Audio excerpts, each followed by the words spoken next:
என்ன தெரியாது? எல்லாம் தெரிந்த சமுதாயம். இது அறிவாளி கிடையாதா? தேவ ஆசீர்வாதம் என்ற ஒரு பெரியவர் இருந்தார்.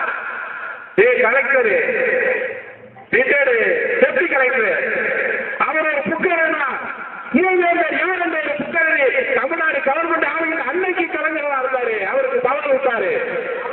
நான் தான் மூவேந்தன், தேவேந்திர சமுதாயத்தின் சொந்தக்காரன். இதை சவாலுக்கு பேசுவதற்கு தமிழ்நாட்டிலே அறிஞர் இருக்கிறார் என்று கேட்டாரு. தேவ ஆசீர்வாதம் அன்னைக்கு ஒன்று சொல்ல முடியல. எந்த அறிஞரும் கிடையாது. இல்ல அதை ஓவலுக்கு பேசுறதுக்கு மாற்று கருத்து சொல்வதற்கு ஆள் கிடையாது. காரணம் ஆதாரபூர்வமான உண்மை. இங்க கோவையில் இவர் பட்டயத்தை எடுத்திருக்கிறாரு. அரசு ஆரம்பிச்சு கல்வெட்டு நோண்டி பார்த்திருக்கிறாரு. அங்கிட்டு பெரம்பூர்ல ஒரு பட்டயம் இருக்குது. அந்த பட்டயத்துல கிணத்துறை ஒரு வெள்ளக்காரன் சைன் பண்ணிருக்கிறார். அவர்களுக்கு தேவேந்திர சமுதாயத்தின் சொந்தக்காரன். வெள்ளை யானையில் பவனி வருவான் என்று சொல்லி அந்த பட்டயத்திலே நாம் படித்து அறிந்தது ஒரு மாதம் கூட ஆகாது. அவ்வளவு பெரிய சமுதாயம்.